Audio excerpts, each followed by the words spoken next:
La batalla sobre el aborto ha cobrado unas dimensiones tremendas en buena parte de nuestro continente. Y cuando digo nuestro continente me refiero a toda América, incluyendo los Estados Unidos.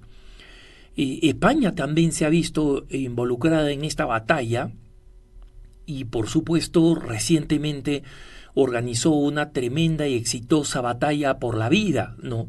Pero en España el sistema es un poco más complicado porque existe una serie de leyes que fueron una estafa, un engaño, y el camino es cuesta arriba, pero no imposible, porque hay que revertir estas leyes.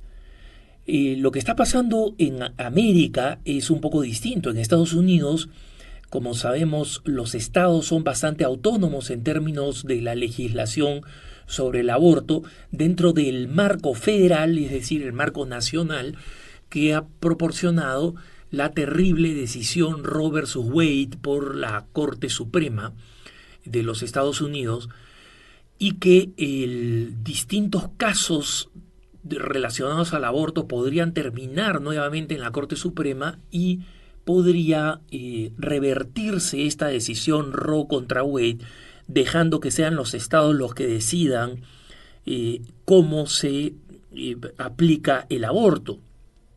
Y tenemos auténticos extremos en Estados Unidos. Tenemos la ley que ha sido aprobada en Nueva York con horror, en una salva de aplausos, porque permite que un bebé pueda ser asesinado saliendo del vientre materno, ¿no? Como parte del derecho, entre comillas, de la mujer. Mientras que tenemos el caso opuesto en un estado más pequeño, mucho menos poblado, el estado de Kentucky, en Estados Unidos, donde una ley que permitiría impedir el aborto tan pronto se sientan latidos del corazón del bebé no nacido, y que ha sido obviamente denunciada por los abortistas y mandada a juicio, o sea que va a ser determinada por las cortes. Pero esta ley ha sido aprobada y esta ley podría acabar con la última clínica de abortos que queda en el estado de Kentucky, ¿no? Y es decir, mientras en Nueva York se multiplican las formas de aborto con leyes que permiten incluso a personas que no son médicos producir el aborto, tenemos otros estados como Kentucky o Mississippi, por ejemplo, Dakota del Sur, donde el aborto, si se revierte la decisión judicial Roe contra Wade, podría desaparecer en el estado, ¿no? Y en consecuencia convertirse en estados auténticamente pro vida. Pero la batalla en el resto del continente, en América Latina, donde existe esa enorme presión para ir avanzando las normas que permiten el aborto paso a paso, como en Colombia, ¿no? Aumentando las excepciones, como en el Perú, como en Chile, o a lo bestia, como en Argentina, donde simplemente quieren una ley que permita el aborto en cualquier circunstancia, libre, bajo cualquier razón y además gratuito, pagado por los impuestos tuyos y míos, ¿no? ¿Cuál es el punto crucial de este debate? Por un lado, las abortistas ciegamente consideran que el aborto es un tema solamente de salud pública, ¿no? Y los políticos abortistas, que por ejemplo en Estados Unidos negaron en el Senado y votaron en contra de una ley muy sencilla, una ley que decía lo siguiente: si a consecuencia de un aborto fallido el bebé nace, usualmente en un aborto tardío, ¿no? Pasemos una ley que permita proteger la vida de ese niño ya nacido, ¿no? La ley se llamaba The Born Alive Act, o sea, el acto para el niño nacido vivo. Curiosamente, los senadores demócratas votaron masivamente en contra, negándole los 60 votos que se necesitaban para que pasara esta ley. Y como consecuencia, un niño que ha nacido vivo en un aborto que no funcionó bien, como sucede en muchos casos, no va a recibir la protección médica que le correspondería, sino que sería arrojado a la basura, o asfixiado, o dejado morir simplemente en la mesa, agonizando horas, y como ha pasado en algunos casos, más de un día, sin recibir alimentos, sin recibir atención. ¿Cómo es posible este horror? Este horror es posible porque los abortistas han querido argumentar que este es un tema de derecho de la mujer. Y mírenlo ustedes, nunca hablan del no nacido, nunca hablan del bebé. Y es curioso que médicos abortistas, ginecólogos abortistas, cuando le anuncian a una pareja de esposos que está esperando un bebé, le dicen a la pareja, están embarazados. Y esta noticia de que están embarazados inmediatamente los lleva a aceptar esto como una bendición. Toda pareja de esposas, la mujer más feminista y abortista, cuando quiere tener un hijo, porque hay abortistas que tienen hijos, curiosamente, ¿no? Porque dicen, bueno, la mujer debe tener un hijo cuando quiera, ¿no? Curiosamente le llamó bebé mi bebé desde el momento en que era un pequeño cigoto, ¿no? En el vientre materno. Pero de pronto se vuelve en un germen, en un enemigo, si es que la mamá no lo quiere. ¿Cómo puede ser posible esta contradicción? ¿Qué cosa hace que un ser humano en el vientre materno sea reconocido como un ser humano en el vientre materno, cuando la ciencia demuestra que es un ser con código genético propio, que es un ser humano distinto al de la madre? Para las feministas es el deseo de la mujer. Si la mujer no lo quiere, entonces no se puede llamar bebé, no se le puede llamar niño, no se le puede llamar ser humano, es simplemente un grupo de células. Y ese es precisamente el argumento en el que nosotros los pro vida tenemos que insistir. Y por eso cada vez más marchas en Argentina, en México, en Ecuador recientemente, siguen insistiendo: salvemos las dos vidas. Es decir, los que somos pro vida no oponemos la vida del bebé a la vida de la madre, sino que juntamos la vida del bebé a la vida de la madre. Los abortistas son los que oponen la vida de la mujer a la vida del bebé.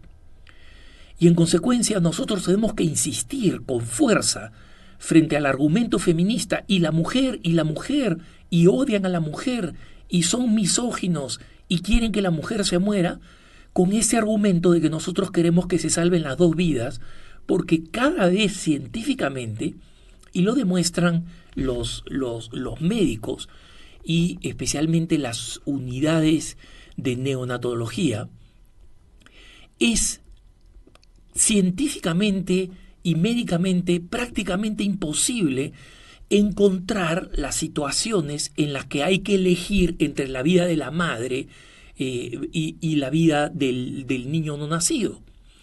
Y por eso, si ustedes ven, en aquellos lugares donde se ha querido aprobar el aborto llamado terapéutico, entre comillas terapéutico, recuerden que terapia significa curación, ¿no? Y un aborto no cura nada, mata a un bebé. Normalmente introducen razones que son también psicológicas. Si la mamá psicológicamente no puede tener un bebé. Si la mamá psicológicamente no puede tener un bebé, una mamá psicológicamente no puede tener ninguna enfermedad. Psicológicamente deberíamos prohibir el cáncer porque psicológicamente nos afecta. Pero el nacimiento de un bebé no debería depender del estado de una mujer. que la mujer conserve ese bebé que tiene derecho a vivir porque ya es parte del género humano y en consecuencia está cubierto por todos los derechos reconocidos por las declaraciones de los derechos humanos, es otra cosa. Una madre puede darlo en adopción, puede no desear mantener un vínculo emocional o de cuidado del hijo, y existen múltiples posibilidades, sobre todo teniendo en cuenta que en Occidente el número de parejas que desean adoptar viene creciendo y es paradójico.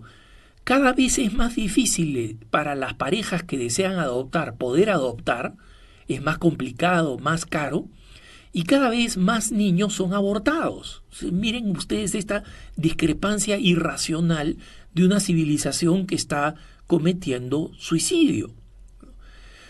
Recientemente, una doctora de una unidad neonatal de cuidados intensivos, es decir, una unidad de cuidados intensivos dedicada especialmente para bebitos prematuros, Becca Cobain, es que es alguien a quien yo sigo en Twitter, porque no presenta argumentos a favor de la vida, etcétera, etcétera. No, cuenta sus aventuras en la unidad neonatal, ¿no?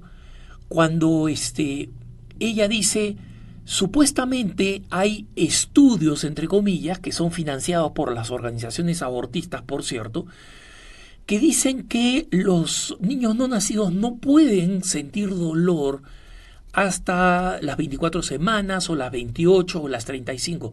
Bueno, resulta que ella cuida en esta unidad neonatal de cuidados intensivos a bebés que tienen 21 semanas y que han nacido de manera absolutamente prematura.